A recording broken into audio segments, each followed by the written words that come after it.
মাঝে মাঝে তাকাইয়া দেখতাম আমার ঘরে ভালো খাবার নাই, আমার মা বাবা ভালো কোনো পোশাক পরে নাই, তারপরেও কোনোদিন আমাকে বাধা দেয় না। আমার বাবা অন্যের কাছ থেকে টাকা নিয়ে আমাকে আবার দিয়া দিত। ওই ইমাম সাহেব, আজকে আমার বাবা সারাটা দিন রাত্র কাজ করিয়া, সারাটা দিন রাত্র আমি মাঝে মাঝে তাকাইয়া দেখতাম ওই মাঠের মধ্যে আমার বাবা বসিয়া বসিয়া কাজ করতেছে। আমি যদি ডাক দিয়া বাবাকে বলতাম আমি একটু কাজ আপনার সাথে করবো, আদরের আব্বা জান ডাক দিয়া বলতো, এর সন্তান তুমি কাজ করতে পারবা না, তোমার চেহারাটা নষ্ট হয়ে যাবে, তোমার শরীরের কালারটা নষ্ট হয়ে যাবে। ওই ইমাম সাহেব আমার বাবা এত আদর করতো, নিজে না খাইয়া আমাকে টাকা পয়সার ব্যবস্থা করত। কিন্তু ইমাম সাহেব আজকে আমার কপালটা বড় খারাপ। ও ইমাম সাহেব, আমার বাবার কপালটাও বড় খারাপ হয়ে গেল। আজকে আমার বাবাকে আমি শেষ বিদায়টাও পর্যন্ত দিতে পারলাম না। এত টাকা পয়সা খরচ করিয়া আমাকে লেখাপড়া করাইয়া মানুষের মতো মানুষ বানালো, কিন্তু আমার বাবাকে জানাজা পড়বে কি দোয়া পড়বে সেটাও জানি না। ওই ইমাম সাহেব আমার কপালটা বড় খারাপ হয়ে গেল। এই জন্য যুবক সন্তান, ও বৃদ্ধ বাবা বর্দারের মাগো, সন্তানগুলোকে কোরআন পড়াইয়া নিজের সন্তানগুলোকে কোরআনের আলেম বানাও। কখনো সন্তান তোমার সাথে বেয়াদবি করবে না। এরে বাবা, আপনারা অনেকেই জানেন, আমি ইবরত হাসিল করার জন্য বলি রে বাবা, আমরা এমন কোন ধনী লোক না বাবা, আমরা আপনাদের এলাকার নাতি মুন্দি কথা বলেন ঠিক নেই।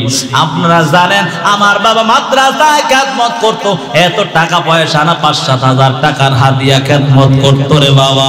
আমরা তাকাইয়া দেখতাম আমার বাবা একটা পাঞ্জাবি পর্যন্ত 4-5 বছর কাটায় দিত রে বাবা। আমি তাকাইয়া দেখতাম কোনোদিনও যদি টাকা চাইতাম কোনোদিনও বাধা দিত না, যেভাবে হোক ব্যবস্থা করে দিত। সেই বাবা যখন দুনিয়া থেকে বিদায় নিয়ে চলে যাবে রে বাবা, আমার এত টাকা পয়সাও নাই, তারপরও 15-16 লক্ষ টাকা বাবার পিছনে খরচ করলাম, আলহামদুলিল্লাহ। এরে বাবা, ইবরত হাসিল করার জন্য বলি, আজকে যদি সন্তানকে কোরআন পড়াইতা তাহলে কখনো সন্তান আজকে তোমাকে বৃদ্ধাশ্রমে পাঠাইতো না, সন্তান কখনো তোমার সাথে অবাচ্য বাচায় কথা বলতো না। এরে বাবা, মাঝে মাঝে তো তাকাইয়া দেখে যখন মা অসুস্থ হয়ে যায়, বাবা অসুস্থ হয়ে যায়, আর জীবনটা মানায় না রে বাবা, মনে হয় যেন পাখির মতো উড়িয়া মা বাবার খেদমত করতে চলে আসবো। এরে বাবা, আজকে সন্তানগুলোকে যদি কোরআন পড়াইতে পারো, ওই সন্তানগুলো দেখবা, তাকাইয়া দেখবা, যখন তুমি দুনিয়া থেকে বিদায় নিয়ে চলে যাইবা, আমার মালিকের কাছে কান্না করবে আর বলবে, দয়ার মালিক, ও দয়ার আল্লাহ, আমার মা বাবা জীবনে কত কষ্ট করেছে, ও দয়ার মালিক, আমার মা বাবার জীবনের অন্যায়গুলো ক্ষমা করে দাও। এরে বাবা, ওই কোন সন্তানগুলো যদি কোরআনের আলেম হইয়া আমার মাওলার কাছে কান্না করে রে বাবা, আমার মাওলা তোমার সন্তানের দোয়া ফেরত দিবে না রে বাবা। এই জন্য সময় আছে, সন্তানগুলোকে কোরআন পড়াও, সন্তানগুলোকে কোরআন পড়াইয়া পড়াইয়া নিজের জীবনটাকে সুন্দর বানায় নাও। এরে বাবা, যদি ওই অন্তরটার মধ্যে কোরআন না থাকে, ওই অন্তরের মধ্যে শয়তান বাসা বেঁধে ফেলবে। ওই জাহান্নামের আযাব যে কত ভয়ঙ্কর, এরে বাবা একটু কি চিন্তা করো নাই রে বাবা? যদি বেরামাজি হইয়া, যদি গুনাহগার হইয়া, বেআমলদার হইয়া, কোরআন না নিয়া যদি কবরে যাও, ওই কবরটা কত ভয়ঙ্কর অবস্থা হয়ে দাঁড়াবে। এই যে যুবক সন্তান, ও বৃদ্ধ বৃদ্ধ বাবা পর্দার আড়ালের মা গো, আজকে যদি সন্তান কোরআন না পড়ে তাহলে ওই সন্তান তোমাকে হাসরের ময়দানে আমার মালিক যখন ডাক দিয়া বলবি জাহান্নামে যাও, ওই সময় আদরের সন্তান ডাক দিয়া বলবে দয়ার মালিক আমার মা বাবা ছিল, কখনো আমাকে এই বয়ান করি নাই, কোরআন পড়ো, হাদিস পড়ো, নামাজ পড়ো, কোরআন পড়ো, ইবাদতে বন্দেগীতে কাটায়া দাও। আমার মা বাবা এমন কোন বয়ান আমাদেরকে করে নাই। তাড়াতাড়ি আগে মা বাবাকে জাহান্নামে দাও, তারপর আমরা জাহান্নামে যাব। এরে বাবা, ওই সন্তানদের জন্য এত কিছু করলা, আজকে সেই সন্তানের কারণে জাহান্নামে যেতে হবে। এই জন্য সাবধান হয়ে যাও।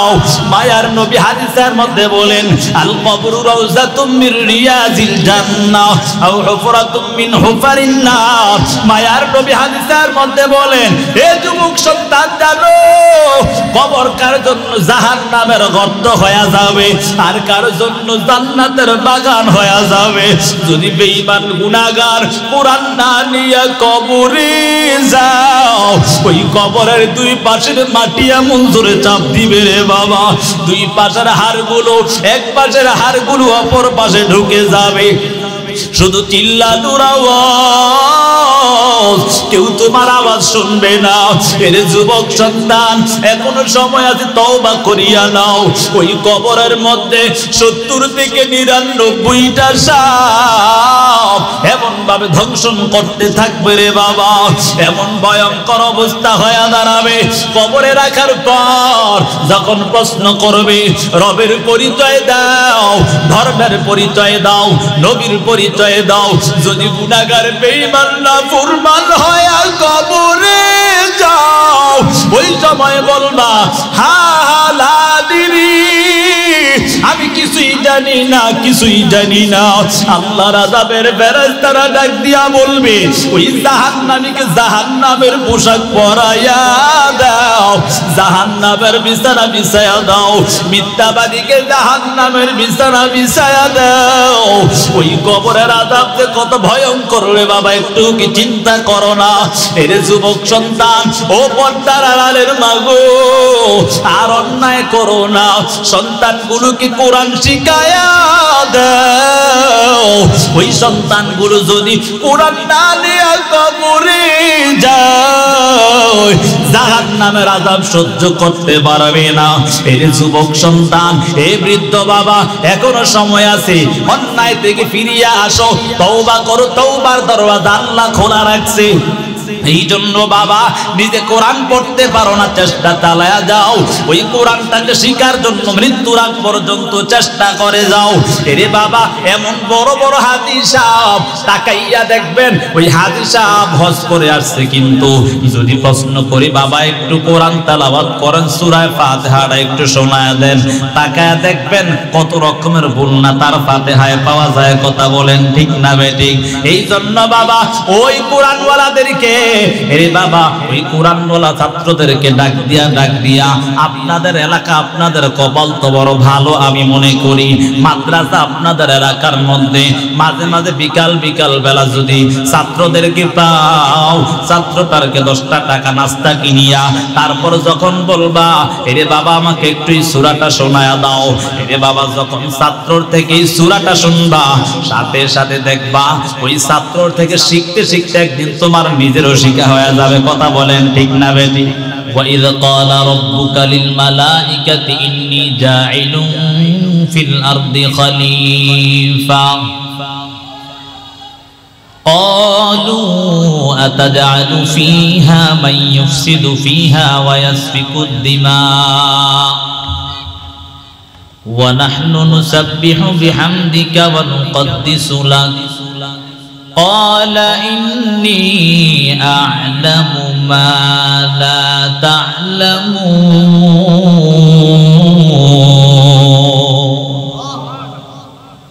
আল্লাহ তাআলা বলেন, যখন আল্লাহ দুনিয়ার জমিনে প্রতিনিধি বানাবে তখন ফেরেশতাদের সাথে একটু পরামর্শ করছিল, হে ফেরেশতারা, আমি তো চাই দুনিয়ার জমিনে প্রতিনিধি বানাই, খলিফা। ফেরেশতারা বলে আতাজআলু ফিহা মান ইফসিদু ফিহা ওয়া ইয়াসফিকু দিমা, হে রব আপনি যাদেরকে বানাবেন তারা তো দুনিয়ার জমিনে আইসা মারামারি রক্তপাত দাঙ্গা হাঙ্গামা করবে, কি দরকার? ওয়া নাহনু নুসাব্বিহু বিহামদিকা ওয়া নুকদ্দিসু লাক, রব আমরাই তো আপনার গুণগান গাওয়ার জন্য যথেষ্ট। আল্লাহ বলে ইন্নী আ'লামু মা লা তা'লামুন, আমি যা জানি তোমরা তা জানো না। সুবহানাল্লাহ, সুবহানাল্লাহ জোরে বলবেন না?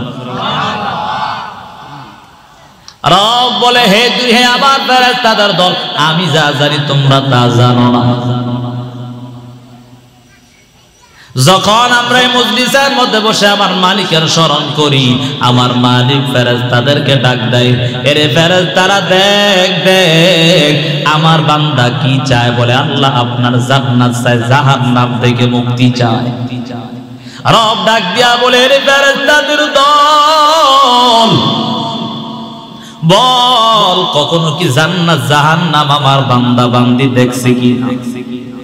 ও রব না না না, আপনার বান্দা বান্দি তো জান্নাত জাহান্নাম দেখে না। তবে রব আপনার বান্দা বান্দি আপনার কোরআনের আলোচনা শুনিয়া বুঝতে পারলো জান্নাত নাকি অনেক আরামের জায়গা, জাহান্নাম নাকি অনেক শাস্তির জায়গা। এই জন্য রব আপনার কাছে জাহান্নাম থেকে মুক্তি চায়, জান্নাত চায়। সুবহানাল্লাহ। আল্লাহ বলে রে আবার ফেরেশতাদের দল, তারা কি আমি রবকে কখনো দেখিছে? বলে না না, আপনাকেও তো কখনো দেখে নাই। আমি রবকে না দেখিয়া না বুঝিয়া তারপরও যে তারা বিশ্বাস করলো আমি রব, আমি আল্লাহর জাত ও সিফাতের কসম করে বলি, যারা এই মাহফিলের মধ্যে আসিয়া আমি আল্লাহর কাছে ক্ষমা চাই, আমি আল্লাহ তাদের জীবনের সব অন্যায়গুলো মাফ করে দিব। সুবহানাল্লাহ। আল্লাহ ফেরেশতাদেরকে ডাক দিয়া বলে কি রে, তোরা না বলছিলি দুনিয়ার জমিনে তাদেরকে বানাইতাম না? দেখ সুবহানাল্লাহ, দেখ তারা কি করে। সুবহানাল্লাহ বলবেন না? দেখো একটু তারা কি করে। তারা আমার কাছে জান্নাত চায়, আমাকে দেখে না কখনো, তারপর আমাকে ডাকে। সুবহানাল্লাহ। এই জন্য এই মজলিসটার দাম আছে না নাই? এমন পরা কপালওয়ালা আছে না এলাকার? অভাব নাই, কিন্তু মাহফিল আসার সুযোগ হয় না। কথা বলেন ঠিক নেই? তবে মূল হিসাব হলো এক জায়গায়, সেটা হলো আল্লাহ যারে কবুল করে সে আসতে পারে। কথা বলেন ঠিক না বেটি? আল্লাহ যারে কবুল না করে শত চেষ্টা করলো আসার সুযোগ। কথা বলেন ঠিক না বেটি? এই জন্য এখানে আসতে পেরে আমরা খুশি না বেজার? একটু শুকরিয়া আদায় করে চাই, কে কেমন জোরে পড়তে পারে আলহামদুলিল্লাহ। মুসলমানের আওয়াজ আর একটু জোরে হবে, দেখবো কে একটু জোরে আওয়াজ দিতে পারে আল্লাহর জন্য। জোরে একবার বলি আলহামদুলিল্লাহ। সর্বোপরি দুরূদ সালাম বিশ্ব মানবতার মুক্তির দিশারি সাইয়্যিদুল মুরসালিন জনাব মুহাম্মদুর রাসূলুল্লাহ সাল্লাল্লাহু আলাইহি ওয়া আলিহি ওয়াসাল্লাম। আমি যে আয়াতগুলো নিয়েছিলাম আমাদের সকলের মুখস্থ। কথা বলেন ঠিক না বেটি? কেমন মুখস্থ? যখন আমরা ছোট ছিলাম আমাদের বাপ দাদারা যে চাচারা যে জিজ্ঞেস করতো কি চাচা কি দাদা কি পড়ো, যখন আমরা কোরআন শরীফে প্রথম দিয়ে পড়তাম তখন বলতাম আলিফ লাম মিম বলি। ঠিক না? ঠিক না? এরকম বলতাম না? সূরা বাকারা এত কিছু না, আলিফ লাম মিম সবক পড়ি। কথা বলেন ঠিক না? তাহলে মোটামুটি সকলের প্রসিদ্ধ। আমি যখন দুই জায়গায় তেলাওয়াত করছি, আল্লাহ বলেন আলিফ লাম মিম হুরুফে মুকাত্তাআত, বলে এগুলা কোন দেশের হালুয়া? হুরুফে মুকাত্তাআত কাকে বলে? বলে এটার তরজমা আমি না, আমার বাপ দাদা 14 গোষ্ঠী কেউ জানে না, স্বয়ং নবীও জানে না। প্রশ্ন আসে, গ্রামের একটা প্রবাদ আছে, যার বিবাহ তার খবর নাই, পাড়া পুরুষের ঘুম নাই। কথা বলে ঠিক নেই? নবীর উপর কোরআন নাযিল হয়েছে, নবী জানে না, একটা প্রশ্ন আসে না? কথা বলেন আছে না? নবী জানে না? মুফাসসিরিনে কেরাম কয়েকটা ব্যাখ্যা এখানে করেছেন। কেউ কেউ বলে নবী জানে কিন্তু হিকমতের কারণে বলে না। কেউ কেউ বলে নবী জানতে পরবর্তীতে আল্লাহ আবার ভুলিয়ে দিয়েছে। কেউ বলেছে নবী জানে, তবে কেন জানে না সেটাও তো জানা দরকার। মায়ার নবী যখন কালেমার দাওয়াত গুলো বেঈমানদের কাছে দিতেন, কোরআনের দাওয়াত, বেঈমানরা বলতো নবী নাকি বানায়া বানায়া বলে। নাউজুবিল্লাহ, জোরে বলেন না নাউজুবিল্লাহ। নবী নাকি কোরআনে বানায়া বানায়া বলে। আসলে কি তা? আল্লাহ তাআলা মাঝে মাঝে কিছু তরজমা রূপক রাখিয়া এই কথাই বুঝাতে চাচ্ছে, হে মানুষ শুনে রাখো, আমি আল্লাহ এই কোরআনটা এমনি পাঠাই না, এটা মুহাম্মদের বানানো কালাম না, এটা আমি রবের কালাম। সুবহানাল্লাহ। কথা বলেন ঠিক না বেটি? তাহলে বুঝতে পারলাম আল্লাহ নবীকে না জানানোর কারণ হইল মানুষকে এটাই বুঝাতে চাচ্ছে যে এটা কার কালাম। ধরে বলেন কার কালাম? যালিকাল কিতাব, এটা ওই কিতাব। আরবিতে দূরেরটাকে যালিকা বলে, কাছেরটাকে হাদা বলে। আর যদি মুয়ান্নাস হয় তিলকা হাদি। বুঝলেন কিন্তু কথা? যালিকা মানে ওই, আমরা দূরের জিনিসটা ওই যে দেখা যায়, ঠিক না? আর কাছের জিনিস দেখলে এই যে দেখা যায়। কোরআন কি দূরে না কাছে? কেমন কাছে? আমগো হাফেজ সাহেবরা আছে, কথা বলেন ঠিক নেই? আবার মাদ্রাসায় তো কোরআন আছে, কথা বলেন ঠিক না? কি নানা চাচা কি বলেন ঠিক নেই? এমন অবস্থার মধ্যে আল্লাহ যালিকা কেন বললেন? প্রশ্ন আসে না নাই? যালিকা আই হাদা, মুফাসসিরিনে কেরাম বলেন অর্থাৎ এই কোরআনের কথা বোঝাচ্ছে। আবার কেউ কেউ বলেন যালিকা অর্থাৎ লৌহে মাহফুজের মধ্যে যেই কোরআন সংরক্ষিত সেই কোরআনের কথা আল্লাহ বলেছেন। সুবহানাল্লাহ, সুবহানাল্লাহ। এই কোরআনটা কি সেটা জানার দরকার আছে না নাই? এই কোরআনটা কি সেটা জানার দরকার আছে না নাই? যালিকাল কিতাব লা রাইবা ফীহি, এটা ওই কিতাব যেই কিতাবের মধ্যে কোনো সন্দেহ নাই, সন্দেহের অবকাশ নাই, ঠিক না? দুনিয়ার মধ্যে বড় বড় লেখক, বড় বড় কবি, বড় বড় সাহিত্যিক লেখার পর, বই লেখার পর বলে আগে বা পরে যদি ভুল হয় ধরায়া দিবা, ঠিক না? যদি ভুল হয় আমার বইলা দিবা, আমি সামনে সংশোধন করে নেব। কিন্তু কোরআনের আগে পরে মাঝখানে ভাইছেন এই কথা, আল্লাহ এই কথা বলছে। একটা কথা স্মরণ রাখবেন, ভুল মাসআলা। কেউ যদি নামাজ না পড়ে, রোজা না রাখে, যাকাত আদায় না করে, হজ আদায় না করে, সে বেঈমান না, সে গুনাহগার। সে কি? কথা বলেন, সে কি? আমরা যখন ইফতার পড়ছি আমরা কিছু মূল উসুল বইলা দিই, অর্থাৎ এটার থেকে বহু মাসআলা বের হয়। তো মূল নিয়মটা মনে রাখবেন, কেউ যদি নামাজ রোজা হজ যাকাত আদায় না করে সে বেঈমান না, সে কি? গুনাহগার। তবে কেউ যদি ক্ষুদ্র একটা শরীয়তের বিধানকে অস্বীকার করে সে বেঈমান। কেউ যদি শরীয়তের কোনো ক্ষুদ্র একটা বিধানকে অস্বীকার করে তারা কি? বেঈমান। শয়তানের দোকায় পড়ে নামাজ পড়ে না, নামাজ পড়বে, তবে গুনাহগার সে বেঈমান না। তেমন করে কেউ যদি এই বিশ্বাস রাখে কোরআনের মধ্যে মনে হয় সন্দেহ আছে, সে ঈমানদার না বেঈমান? কথা বলেন, ঈমানদার না বেঈমান? আল্লাহ বলেন কোন সন্দেহ তো নাই, সন্দেহ যে করবা তার কোনো অবকাশও নাই। সুবহানাল্লাহ।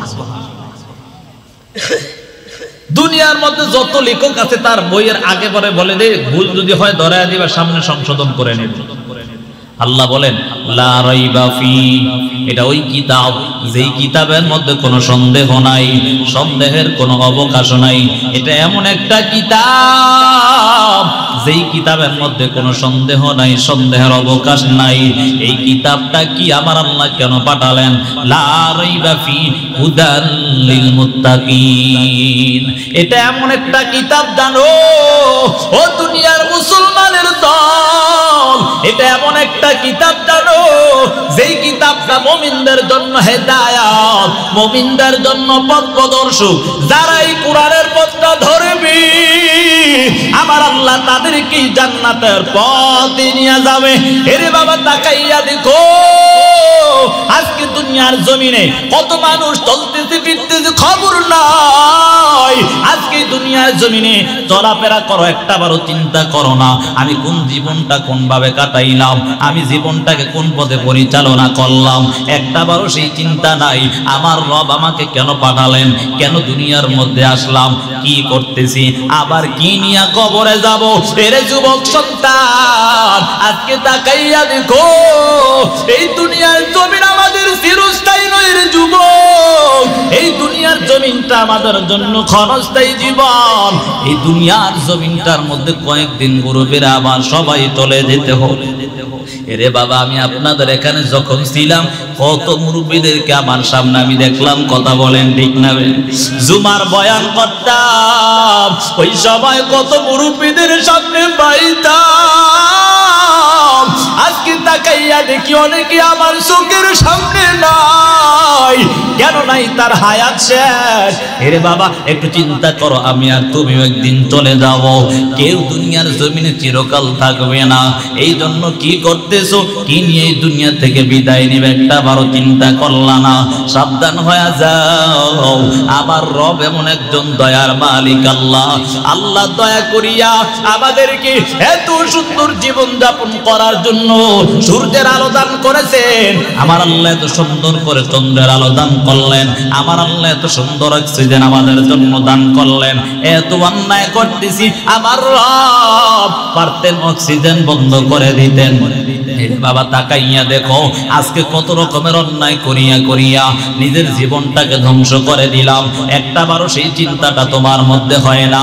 আমার রব কিন্তু পারতেন আমাদের জন্য অক্সিজেন বন্ধ করে দিতে। আমার রব পারতেন আমাদের জন্য সূর্যের আলো বন্ধ করে দিতে। আমার রব পারতেন আমাদের জন্য চন্দ্রের আলো বন্ধ করে দিতে, কিন্তু রব কোনোটাই করলেন না। আল্লাহ তাআলা বলে, এরে আমার গুনাহগার গোলাম, তোমরা যত রকমের অন্যায় করো, আমি আল্লাহ দয়া করিয়া তারপরও তোমার জন্য খাবার বন্ধ করে দিলাম না, তোমার জন্য পানি বন্ধ করে দিলাম না। আমি আল্লাহ যখন তুমি অন্যায় করো শুধু বারবার ডাক দিই, ইয়া আইয়ুহাল ইনসান মা গররাকা বিরব্বিকাল কারীম। এরে ইনসানের দল, হে মানুষের দল, তোদেরকে তোদের রবের প্রতি কোন জিনিস ধোঁকায় পালায়া দিল?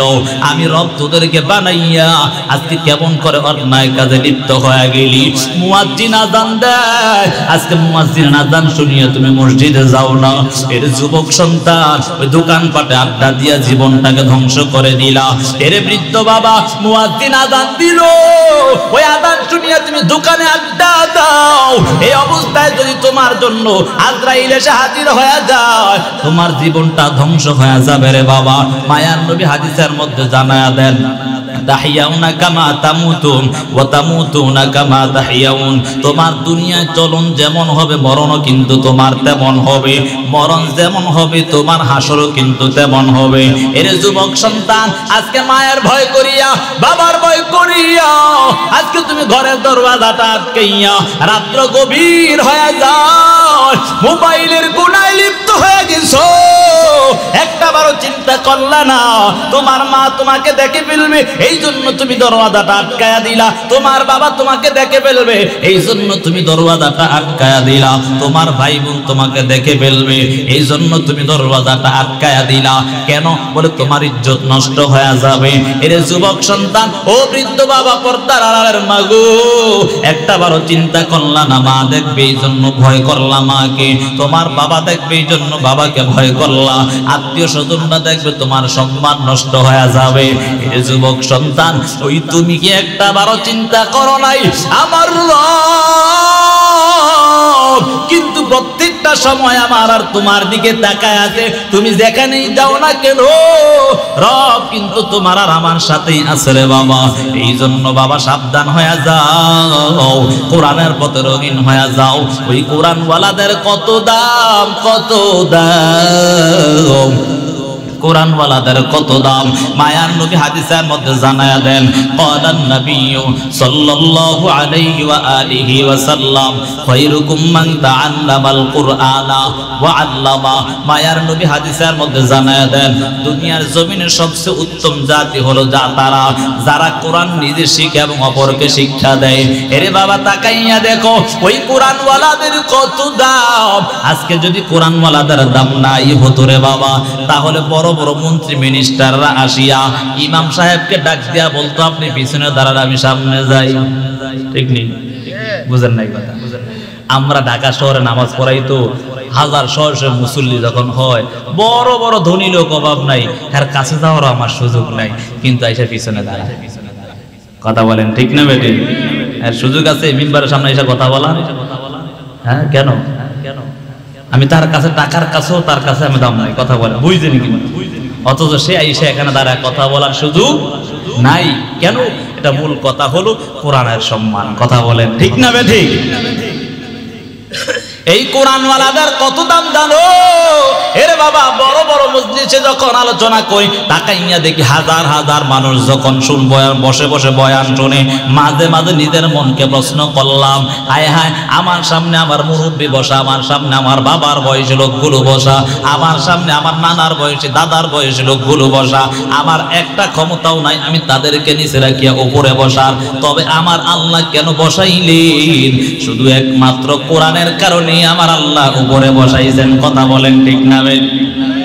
এই জন্য বাবা কোরআনটাকে মহব্বত করো। কোরআনওয়ালাদের দাম, এই কোরআনওয়ালাদের দাম রে বাবা এত বেশি হয়ে যায়। মায়ার নবী হাদিসের মধ্যে জানায়া দেন, যারা কোরআন বলা হয় তাদের পায়ের নিচে আমার আল্লাহর ফেরেশতারা নূরের পর বিছায়া দেয়। ইমাম গাজ্জালী নাম শুনছেননি? জামানার বড় ইমাম ইমাম গাজ্জালী রাহমাতুল্লাহি আলাইহি যখন ছোট ছিলেন কেউ বুঝতে পারেন না তিনি একজন বড় ইমাম হবেন। আমি ছোট ছিলাম যখন ফ্যান পড়তাম, ওই সবাইকে আমার মা জানে আমি বড় হুজুর হয়ে যাবো। হ্যাঁ, দোয়া করতে পারে নাকি? ইমাম গাজ্জালী ছোট থাকতে যখন হুজুর হইব এটা তো কেউ জানে না নাকি? তবে একটা প্রবাদ আছে, কোন ভাগে কেমন হয় বাসাতে দরবার হয়। কথা বলেন ঠিক নেই? ইমাম গাজ্জালী প্রত্যেকদিন মাদ্রাসায় যায়, মাদ্রাসায় গিয়ে ছোটবেলায় তাকায়া দেখে মাদ্রাসার মধ্যে যাইয়া ইমাম গাজ্জালী মাদ্রাসার মধ্যে গিয়া সবার শেষে পিছনের টেবিলে বসে। উস্তাদ যখন প্রশ্ন করে উস্তাদের প্রশ্ন শুনিয়া ওই ইমাম গাজ্জালী পিছনের থেকে দাঁড়াইয়া সবার আগে প্রশ্নের জবাব দেয়। সুবহানাল্লাহ। পিছনে বসে প্রত্যেকদিন পয়সা জবাব দেয় সবার আগে। উস্তাদ চিন্তা করছে ঘটনাটা কি, বুঝলাম না তো। বুঝলেন কথা? দেখবেন যে ছাত্র ছাত্রীগুলো ভালো হয় তারা সামনে বসে, ঠিক না? সামনে বসলে যখন উস্তাদ প্রশ্ন করে সাথে সাথে জবাব দেয়, তখন উস্তাদে মনে করে যে আমার কথাটা মনে হয় বুঝতে পারছেন। এখন আপনারা আমার সামনে বসে রয়েছেন, চুপ করে বসেছেন, আমি মনে করবো যে কবরস্থানও বয়ান করতে নাকি? বুঝেন নাই কথা? দুই একটা কথা হা হু করলেই না বুঝে যায় যে আমিও কথা বলি, আপনারা বুঝেন, ঠিক না? তো এমন অবস্থার মধ্যে ইমাম গাজ্জালী পিছনে থেকে জবাব দেয়। উস্তাদ একটু আশ্চর্য হয়ে গেছে, পিছনে বসে, কারণ পিছনে যারা বসে এরা হলো ডামিস মার্কা। কথা বলেন ঠিক না? পিছনে বইসা বইসা দুষ্টামি যত রকমের অন্যায় কাজে লিপ্ত থাকে বলা হয় না। ইমাম গাজ্জালী পিছনের টেবিল থেকে সবার আগে প্রশ্নের জবাব দেয়। এই জবাব শুনিয়া উস্তাদ ডাক দিয়া বলে, রে ছাত্র দাঁড়াও, শোনো তোমার সাথে আমার কিছু কথা আছে। বলে আগামীকালকে থেকে তুমি সামনে টেবিলে বসবা। ছাত্র বলে, উস্তাদ ইনশাআল্লাহ চেষ্টা করবো সামনে বসার জন্য। বসবো এই কথা বলেন, চেষ্টা করো। আগামীকালকে হয়ে যায়, তাকাইয়া দেখে উস্তাদ যখন প্রশ্ন করতেছে আবারও তাকাইয়া দেখে পিছনের টেবিল থেকে দাঁড়াইয়া কেমন যেন সবার আগে প্রশ্নের জবাব দেয়। উস্তাদ ডাকতে একটু ধমক দিয়া বলে, এর ছাত্র বল বল, তোমাকে না গতকালকে বললাম সামন টেবিলে বসার জন্য, আজকে আবার কেন পিছনের টেবিলে বসলা? ছাত্র বলে, উস্তাদ ইনশাআল্লাহ আগামীকাল চেষ্টা করব। কি বলে? আবার আগামীকাল চেষ্টা করব। উস্তাদ আর কিছু বলেন, ঠিক আছে আগামীকাল। তৃতীয় দিন হয়ে গেল, তাকাইয়া উস্তাদ পড়ানোর পর যখন আবার প্রশ্ন করলেন, তাকায়া দেখে আবারও ছাত্র পিছনের টেবিলে দেখা যায়। এবার রাগ আসবনি? হ্যাঁ, মুরব্বী মানুষ, যুবক সন্তানটা বলছে অমুক কাজটা করে, এই বেয়াদব দেখা চলে গেছে। কথা বলেন ঠিক না? আর বেয়াদব আল্লাহর রহমত থেকে বঞ্চিত হয়ে থাকে। কথা বলেন ঠিক না?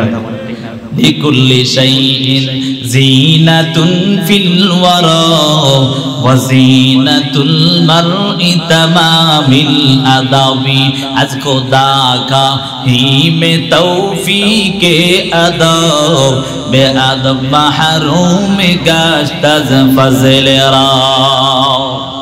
যারা আদবওয়ালা না বেআদব তারা আল্লাহর রহমত থেকে বঞ্চিত হয়ে যায়।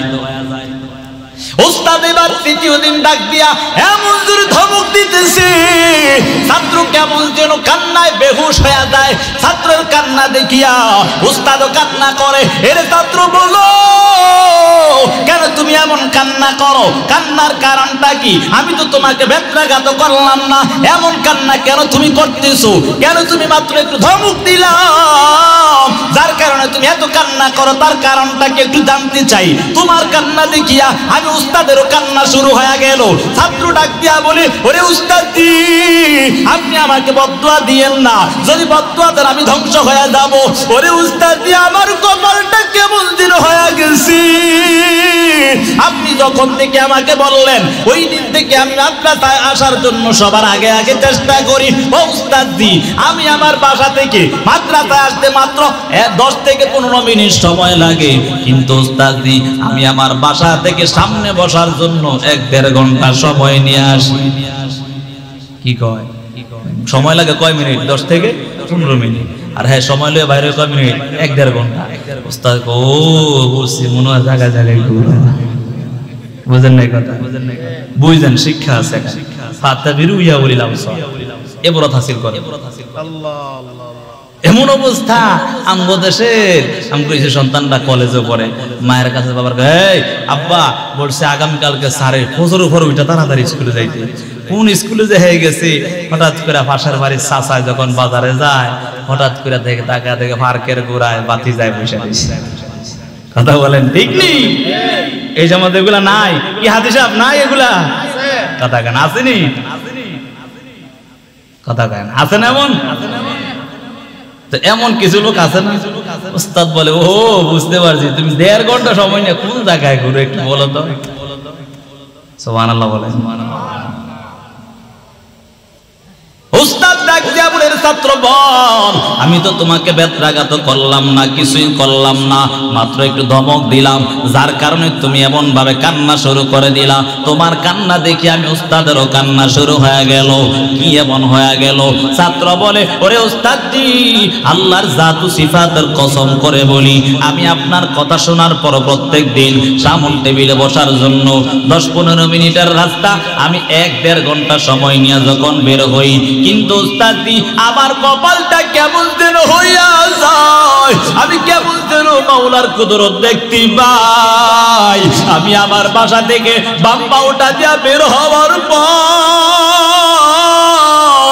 মাওলার কেমন যেন কুদরত আমি দেখতে পাই।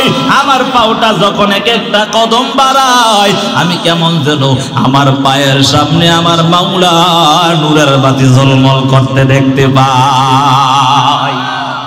ওস্তাদজি আমি ওই বাতিগুলো পাড়া দেই না, আস্তে আস্তে সরায় সরায় আস্তে আস্তে 1-1.5 ঘন্টা লেগে যায়। সুবহানাল্লাহ। ওস্তাদ বলে আমার রব এমন দামি বানাইছে যারা কোরআনওয়ালা। মায়ার নবী হাদিসের মধ্যে জানায় দিয়েছে যারা কোরআনওয়ালা হয়, যারা তালিবুল ইলম হয় তাদের কত দাম কত দাম। তাদের পায়ের সামনে আমার আল্লাহর ফেরেশতারা নূরের পর বিছায়া দেয়। সুবহানাল্লাহ। কোরআনওয়ালাদের এত দাম। এরে বাবা এই কোরআনওয়ালাদের সাথে সম্পর্কটা গড়ায় নেবেন, দুনিয়াতেও দামি হয়ে যাবেন, আখিরাতেও দামি হয়ে যাবেন। এরে বাবা একটু তাকাইয়া দেখো, একটা বারো চিন্তা করলা না? ওই যে বাজারের মধ্যে কাপড় বিক্রি করে, কাপড়টা 70-80 টাকা গজের কাপড়, তার কোনো দাম নাই। ওই কাপড়টা যদি আমার মাওলার কালামের জন্য ব্যবহার করা হয়, ওই কাপড়ের পিতাটাও যদি লেগে যায়, পায়ের মধ্যে লেগে যায়, সাথে সাথে উঠাইয়া সালাম করে। কথা বলেন ঠিক না বেঠিক? বুঝেন নাই কথা? কথা বুঝেন না? ওই কাপড়টার কোনো দাম ছিল না, 70-80 টাকা গজ ছিল কাপড়টা। হঠাৎ করে পায়ে লেগে গেছে, লাগার পর যখন মাদ্রাসায় আনছে কাপড় বিলাপ হিসাবে ব্যবহার করে, পায়ে লাগছে ছাত্রর, সাথে সাথে উঠে সালাম করে। কথা বলেন ঠিক না বেঠিক? কেন করে? এটা কোরআনের সাথে সংস্পর্শ থাকার কারণে। কথা বলেন ঠিক না বেঠিক? একটা কাপড় জড় বস্তু, তার কোনো জীবন নাই। ওই জড় বস্তুটা তার কোনো জীবন নাই, তারপর ওই কাপড়টা কোরআনের সাথে সংস্পর্শ হওয়ার কারণে কাপড়ের দাম বেড়ে গেল। এরে বাবা আমরা তো বনি আদম, আল্লাহ তাআলা বনি আদমকে সম্মানী জাতি করে বানাইছে। ওয়ালাকাদ কাররামনা বনি আদম। আল্লাহ তাআলা বনি আদমকে সম্মানী জাতি করে বানাইছে রে বাবা। তারপর সমস্ত মাখলুকাতের চেয়ে সবচেয়ে দামি মাখলুকাত হলো মানুষ। কথা বলেন ঠিক না? দুনিয়ার জমিনে যত মাখলুকাত আল্লাহ তাআলা বানাইছে সব কিছু একমাত্র আমার মাওলার যারা খাঁটি আশিক বান্দা বান্দি আছে তাদের ইবাদত অর্থাৎ গোলামির জন্য। আর আমার আল্লাহ মানুষ জাতি এবং জিন জাতিকে বানাইছে আল্লাহর গোলামির জন্য। কথা বলেন ঠিক না বেঠিক? ওয়া মা খালাকুতুল জিন্না ওয়াল ইনসা ইল্লা লিয়াবুদুন।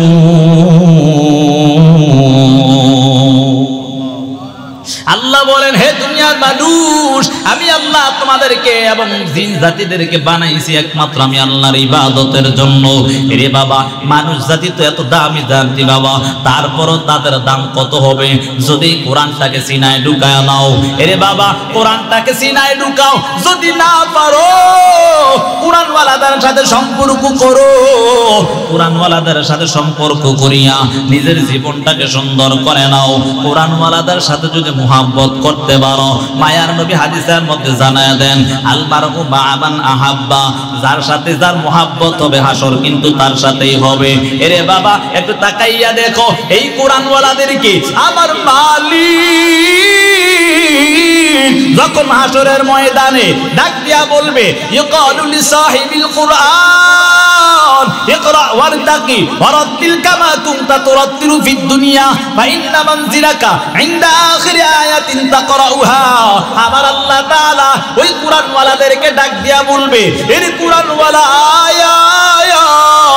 ওই দুনিয়ার জমিনে 6666 আয়াত মতান্তরে তেলাওয়াত করছো, ওই দুনিয়ার জমিনে যেভাবে তার দিল সহকারে তেলাওয়াত করেছো, আজকে এই হাসরের ময়দানে এক এক আয়াত তার দিল সহকারে তেলাওয়াত করবি, আর এক এক তালা করে উপরে উঠতে থাকবি। সুবহানাল্লাহ।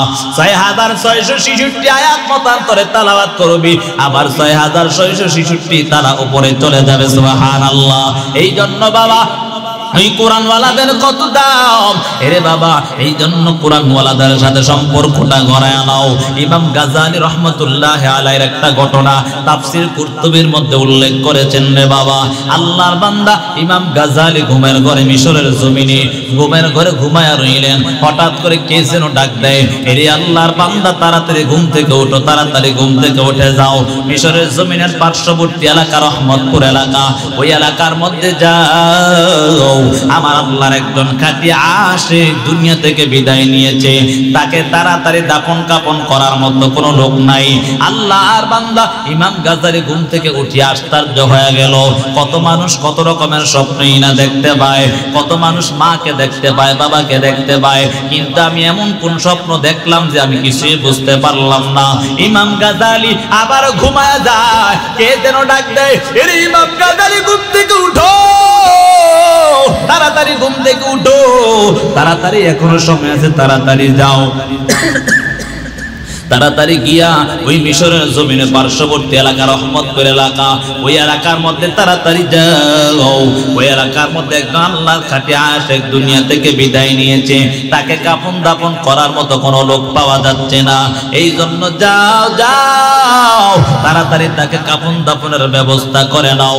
আল্লাহর বান্দা ইমাম গাজালি ঘুম থেকে উঠিয়া তাড়াতাড়ি ওযু বানাইয়া ফজরের নামাজ আদায় করিয়া মিশরের জমিনের পার্শ্ববর্তী এলাকা রহমতপুর এলাকার দিকে দৌড়ায়। ওই রহমতপুর এলাকার দিকে দৌড়ানো যখন আরম্ভ করে দিলেন, পাহাড়ি অঞ্চল, মরুভূমি এলাকা, কোনো মানুষ দেখা যায় না। ওই পাহাড়ি অঞ্চলের মধ্যে আল্লাহর বান্দা ইমাম গাজালি পাহাড়ের চূড়ার মধ্যে উঠিয়া কোথায় কোনো মানুষ দেখা যাচ্ছে না। হঠাৎ করে তাকাইয়া দেখে নিচের দিকে কিছু মানুষ কৃষি কাজ করতেছে।